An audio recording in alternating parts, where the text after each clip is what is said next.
오늘은 레위기 26장 14절에서 26절 말씀입니다. 오늘 말씀은 어제의 말씀과는 대조적으로 하나님을 적으로 만들었을 때 어떤 일들이 일어나는지를 말씀하고 계십니다. 하나님은 어제 말씀을 통해서 우상 숭배를 하지 않고 하나님 앞에 순종하며 나아갈 때 얼마나 큰 복을 받을 것인지를 말씀해 주셨습니다.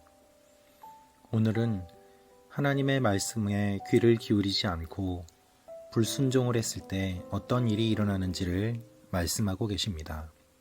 여러분, 하나님은 복과 저주를 모두 다 우리에게 말씀하십니다. 그래서 하나님은 공정하십니다. 어떠한 것을 감추고 불공정하게 하시는 것이 아니라 어떠한 선택을 했을 때 그 결과를 모두 말씀해 주심으로 말미암아 바르게 판단하고 하나님 앞에 돌아올 수 있도록 주님은 복과 저주를 모두 다 공정하게 함께 말씀하고 계시는 것입니다. 우리 하나님이 다른 신과 다른 점이 바로 이것입니다.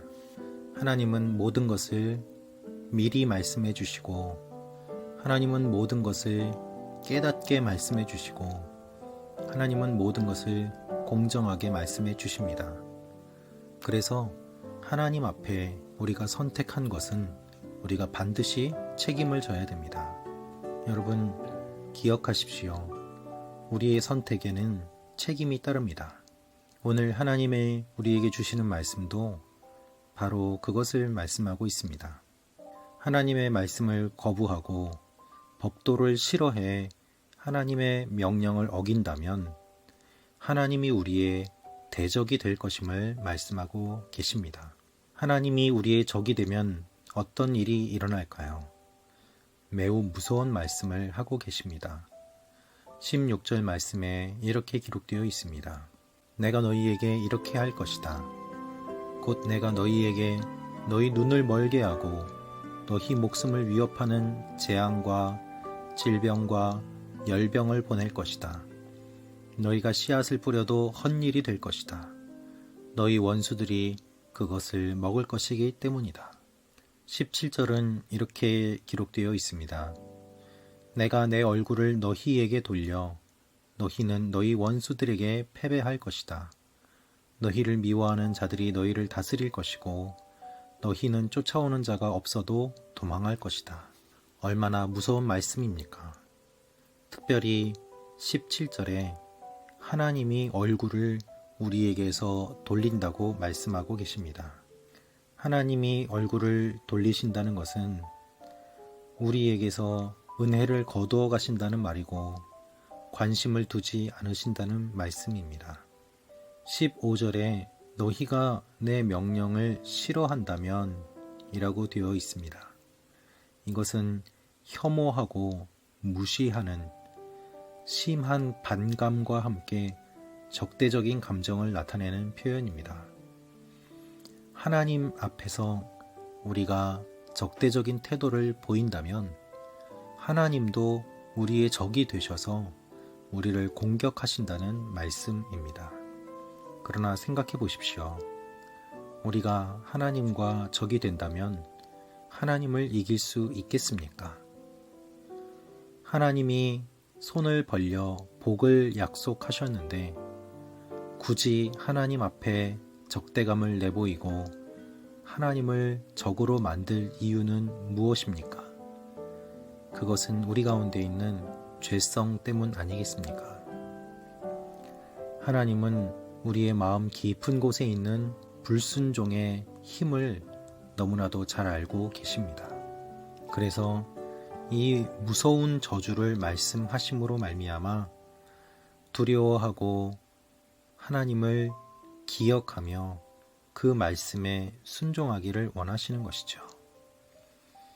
생각해 보십시오. 하나님이 이렇게 무서운 말씀을 하시는 것은 우리를 책망하고 저주하기 위함이 아닙니다. 이것은 마치 하나님께서 우리에게 주시는 울타리와 같은 것입니다. 이렇게 무서운 재앙이 임할 것이기 때문에 너희는 이것을 기억하고 이 일이 임하지 않도록 나와 맞서 싸우지 말고 나에게 순종하라 라는 하나님의 마음이 담겨 있는 것입니다. 여러분, 하나님께 돌아오십시오. 언제까지 하나님 앞에 분노하고 원망하며 하나님을 적으로 삼으시겠습니까?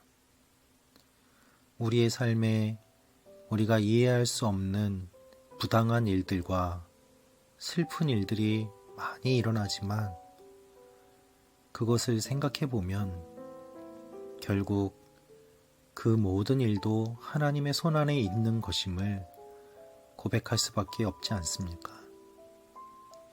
하나님이 왜 내게 이 고통을 주셨는가 원망하는 것 당연합니다. 그러나 어느 정도 분노하셨으면 이제는 하나님 앞에 다시 눈물 흘리고 무릎 꿇고 순종하며 주님의 길을 따라야 할 때가 되지 않았습니까? 끝까지 선을 넘고 하나님을 대적하지 마십시오. 분노하되 다음 날까지 그 분을 품고 있지 말고 하나님 앞에 우리의 있는 모습을 그대로 표현하되 하나님을 적으로 삼지는 마십시오. 하나님 앞에 우리가 우리의 모습을 그대로 드러내는 것과 하나님을 적으로 만드는 것은 큰 차이가 있습니다. 하나님은 23절에 이렇게 말씀하십니다. 이 모든 일에도 너희가 내게 돌이키지 않고 나와 맞서서 행한다면 나도 너희와 맞서서 행하고 나 스스로 너희에게 너희의 죄들보다 7배나 더한 심판을 내릴 것이다. 하나님께서 우리에게 진노하신다면 살아남을 사람은 아무도 없습니다. 우리는 하나님이 어디 계시는가? 하나님이 계시다면 왜 이런 일들이 일어나는가? 하나님을 원망하고 하나님이 부당하다고 이야기하지만 사실 하나님 앞에 형벌을 받고 죽어야 될 존재는 바로 우리 자신 아닙니까? 정의를 주장하지만 우리 스스로가 정의로운 존재가 아닙니다. 정의를 주장하지만 나도 정의를 지키지 못하지 않습니까? 하나님 앞에서 정의를 부르짖지만 그 정의의 기준이 되시는 하나님을 잊어버린다면 우리가 어떻게 진정한 정의를 말할 수 있겠습니까? 하나님은 우리에게 말씀하십니다. 나는 너희를 사랑하는 너희의 하나님이다. 나를 적으로 돌리지 마라. 그렇습니다. 오늘 말씀은 하나님의 백성들을 향한 주님의 마음입니다. 그리고 또한 하나님을 대적하는 대적들에 대한 경고이기도 합니다. 그래서 하나님은 구원받은 백성들이 다시 죄에 빠져 지옥에 가는 것을 원하지 않으시고 하나님을 대적하는 대적들이 지옥에서 얼마나 무서운 형벌을 받을 것인지를 선포하고 계시는 것입니다. 우리 하나님은 사랑의 하나님임과 동시에 공의의 하나님이요 전능하신 하나님이십니다. 하나님이 전쟁도 일으키시고 전염병도 보내시고 열병도 보내시고 질병도 보내시며 모든 수확을 거두어 가시는 분이시기도 합니다. 주님의 전능은 우리를 돕는 전능이지만 또한 대적을 무너뜨리는 전능입니다. 이 사실을 기억할 때에 우리는 결단해야 합니다. 주님 편에 서시겠습니까? 아니면 주님의 대적이 되시겠습니까? 오늘 하루도 하나님 앞에 우리의 마음을 내려놓고 주님의 은혜만을 사모하며 주님 편에 서기로 결심하는 여러분과 제가 되기를 주님의 이름으로 축원합니다. 기도하겠습니다. 아버지 하나님, 주님의 편에 섰을 때와 주님의 대적이 되었을 때의 일들을 모두 다 말씀하여 주시고 선택을 요구하시는 주님, 주님을 선택하며 나아가기로 결단합니다. 주님을 사모하며 하나님의 사람으로 서기를 원하오니 우리를 향한 진노의 손길을 거두어 주시고 우리의 상처를 다시 한번 어루만져 주시옵소서. 너무 늦기 전에 주님께로 돌아오게 하시고 긴 방황이 끝나게 하시고 아버지 집에서 풍성함을 누리는 하나님의 사람들이 되게 하여 주말입니다. 주일 예배를 준비하며 예배를 사모하며 예배를 통하여 주님과의 관계가 회복되는 귀한 주말이 되게 하여 주옵소서. 예수님의 이름으로 기도합니다. 아멘.